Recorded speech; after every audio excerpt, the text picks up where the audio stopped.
In the Siman Taf Peitet, the Shulchan Aruch discusses the halachot of Sefirat Haomer. We know there's a mitzvah that began already on the second night of Pesach. We began counting Sefirat Haomer in the evening after Arvit. There's a mitzvah, the Shulchan Aruch writes, even though we have the concept, it's a machloket of poskim, the Mishnah Berurah brings down 2 deot.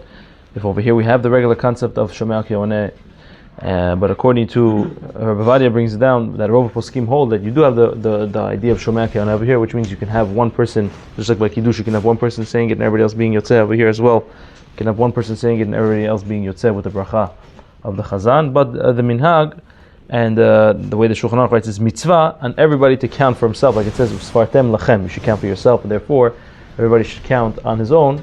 And the minhag is that the Chazan says the bracha and says the day, and then everybody else repeats the bracha and the day after the Chazan. So that's the idea, and that's the minhag. Now it's a very important halacha that Mishnah Berurah brings down, and the Sfari poskim also write this, that a person has to count in the language that he understands. If he doesn't, meaning if a person understands Hebrew, he can count in Hebrew, no problem. It's amazing.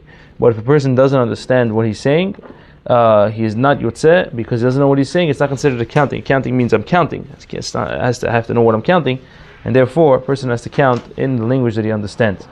That's a very important halacha. That's ma'akev. It's ma'akev. It's ma'akev the mitzvah. So a person, if he doesn't know Hebrew, he can count. Make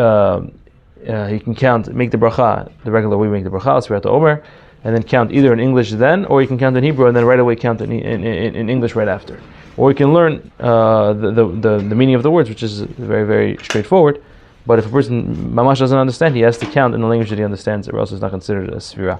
A person needs to count standing. The Shulchan Aruch brings down the Chatchila. Obviously, if a person said sitting down, he's still yotzeh, but the Chatchila person should stand when he counts and make the bracha, and then count the days and the weeks. If we're up to the weeks, like we are now already, we're on the 11th day, so we already have the days and the weeks. A person should count both the days and the weeks, and every day after Arvit, at Tetek Kochavim, the Chatchila, that you have it already from after Shkia, a person can count Sefirat Haomer and fulfill this beloved mitzvah that is a machloket if it's Doraita Derabanan, but according to many opinions is Derabanan, which is zecher to the time of the Beit HaMikdash when it was Doraita, but now because of the fact that we don't have Beit HaMikdash, it is now Derabanan according to many opinions. Okay.